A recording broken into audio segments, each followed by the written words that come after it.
नवरात्रि चल रही है। मान लो कर्जा बहुत ज़्यादा मात्रा में हो गया हो,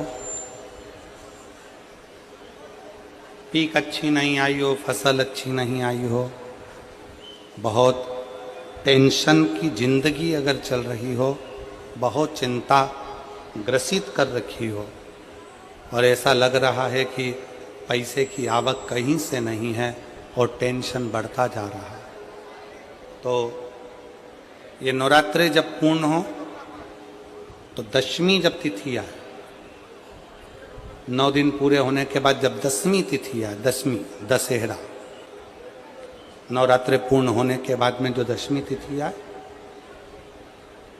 समी के पत्ते 5 दुर्वा, 5 बेलपत्र, भगवान शंकर के मंदिर में 1 शमी का पत्ता, 1 दुर्वा, 1 बेलपत्र, भगवान शंकर से अपनी कामना करके, अपना गोत्र बोलकर शंकर भगवान के शिवलिंग पर समर्पित कर। फिर दूसरा पत्ता, दूसरा शमी पत्ता, दूसरी दुर्वा, फिर शिव जी पे समर्पित कर। 5 पत्ते शमी के, 5 दुर्वा, 5 बेलपत्र, जो विजयदशमी चैत्र महीने की रहेगी, चैत्र महीने की जो दशमी तिथि रहे नवरात्रि के बाद की, समर्पित कर कर 1 लोटा जल 3 बार शंकर जी को उसी जल से 3 बार समर्पित करें।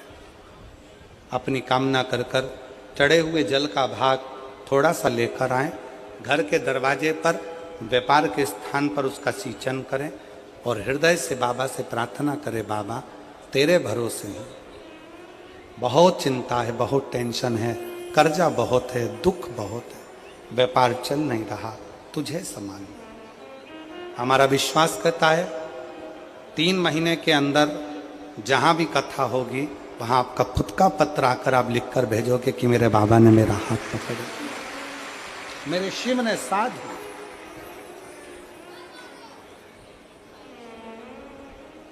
विजयदशमी पर शमी के पत्र की बड़ी महत्वता होती है।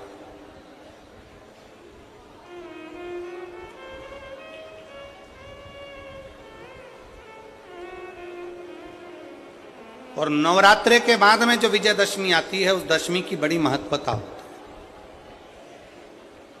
धन की कामना के लिए, कार्य सिद्धता के लिए, भगवान शिव की अविरल भक्ति को प्राप्त करने के लिए शमी पत्र मूल होता है।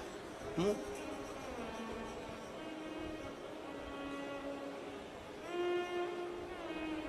और हम तो बिल्कुल कहेंगे शहादा वालों से भी, और जितने आस्था चैनल पर कथा सुन रहे हैं, जितने टीवी पर कथा सुन रहे हैं, मोबाइल पर कथा सुन रहे हैं, कि कभी कभी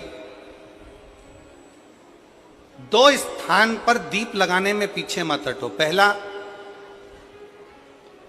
बेलपत्री के वृक्ष के नीचे। दूसरा, कहीं मौका लग जाए तो शमी के वृक्ष के नीचे भी कभी कभी अपनी कामना के लिए बाबा से प्रार्थना कर कर कि बहुत कर्जे में लदालूम हूं, बहुत तकलीफ चल रही है, तो बेलपत्री के वृक्ष के नीचे भी दिया लगाओ और शमी के पेड़ के नीचे भी दिया लगाओ। कभी कभी बाबा से प्रार्थना, फल मिलता।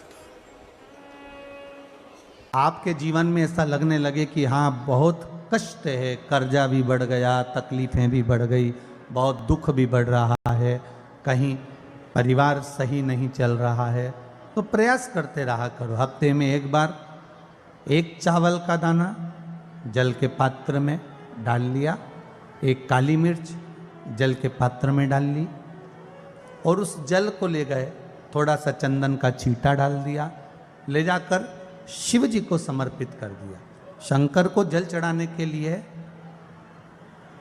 5 स्थान हैं जहां शिव को जल चढ़ाया जाता है और शंकर उस जल को स्वीकार करते हैं, जिसको पंचगंगा कहा गया। 5 स्थान,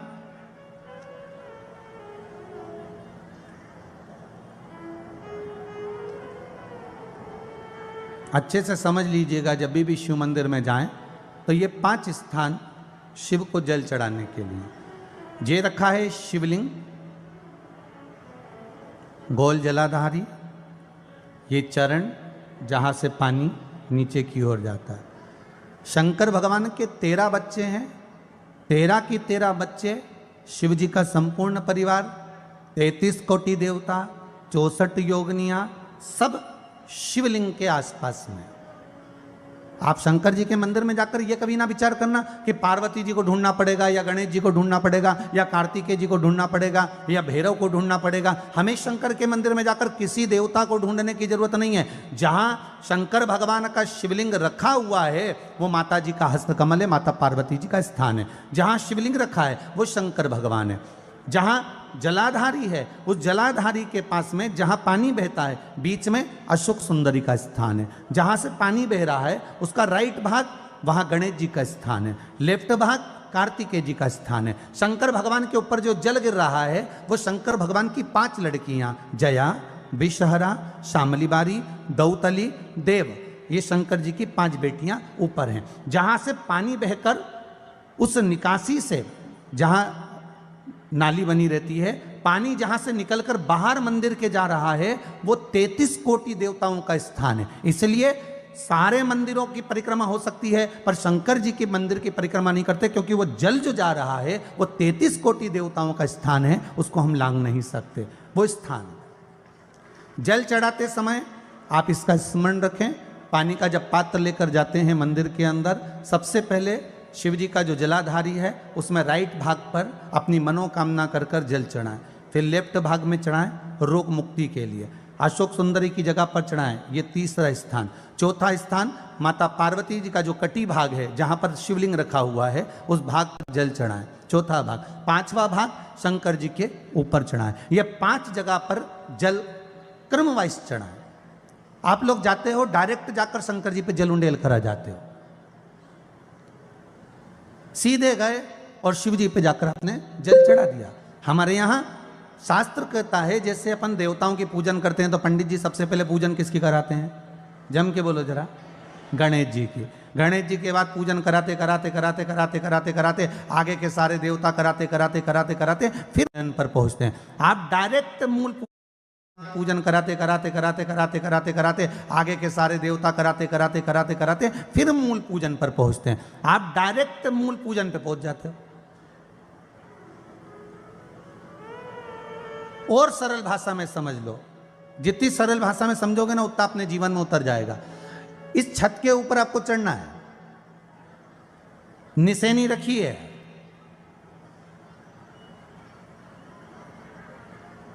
पाए लगे हुए हैं, आप कैसे चढ़ोगे? एक एक पाए पर पांव रखकर चढ़ोगे कि डायरेक्ट पहला पे रखोगे और आखिरी पर? जम के बोलिए जरा, एक एक पाए पर पांव रखोगे ना कि धीरे धीरे हमको चढ़ना है। उसी तरह शिव मंदिर में पहुंचने के बाद पहला गणेश स्थान, कार्तिकेय स्थान, अशोक सुंदरी का स्थान। अशोक सुंदरी के स्थान पर जल क्यों चढ़ाया जाता है?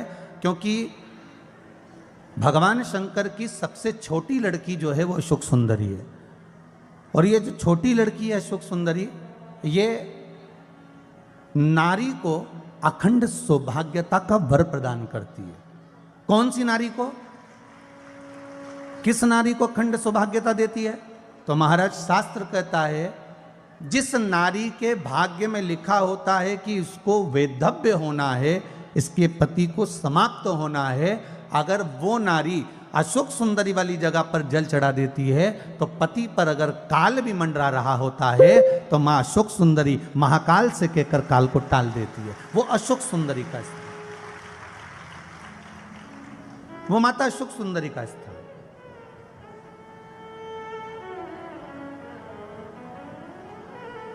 जल चढ़ाने का एक नियम है। यहां जल चढ़ाया, फिर कार्तिकेय बाबा को चढ़ाया, फिर अशोक सुंदरी को चढ़ाया, फिर कटी भाग पर।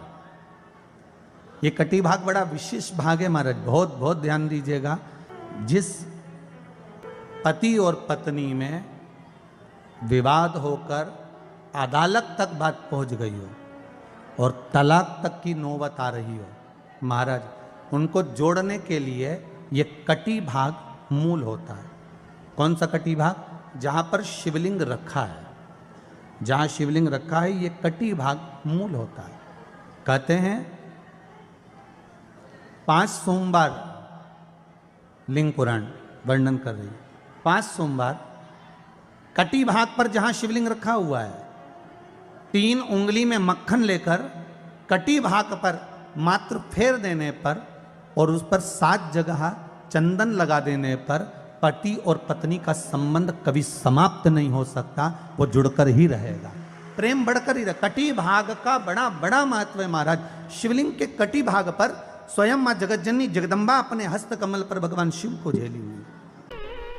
धर्म पत्नी से संतान नहीं, औलाद नहीं, बड़े दुखी है, बड़े दुखी। अच्छा, संतान नहीं हो, किसी नारी की गोद अगर, स्त्री की गोद अगर खाली रह जाए तो भी दुख होता है उसको कि मेरे घर में औलाद नहीं, संतान नहीं। हम कई बार कहे, आज फिर कहते हैं, ये टेस्ट भी बाद में कराना, सारी जांचें बाद में कराना। एक बार शंकर का भजन कर कर देख लो।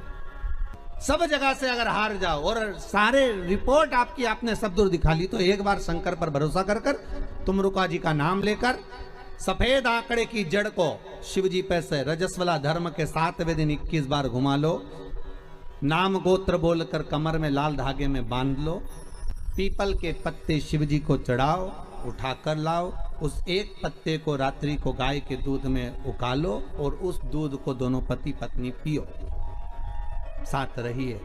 समय आएगा, बाबा चाहेगा तो 3 या 4 महीने में गर्भ ठहर ही जाएगा। सारे डॉक्टर को दिखा लिया अपनी जगह, टेस्ट भी करवा लिया अपनी जगह, पर एक बार प्रयोग, और वो विश्वास रखकर करना पड़ेगा। शंकर पर जो भी कार्य कर रहे हो आप, जो उपाय कर रहे हो आप, शिव का स्मरण कर, भगवान पर अगर विश्वास रखोगे, भरोसो दृढ़ इन चरणन कहो, श्री वल्लभ नखचंद्र छटा बिन सब जगह ही अंधेरो। अगर भरोसा है तो शंकर है, और भरोसा नहीं तो शिव कहां से। विश्वास लेकर अगर आए हो तो काम तो होगा। ये लोग काशी से आए हुए हैं,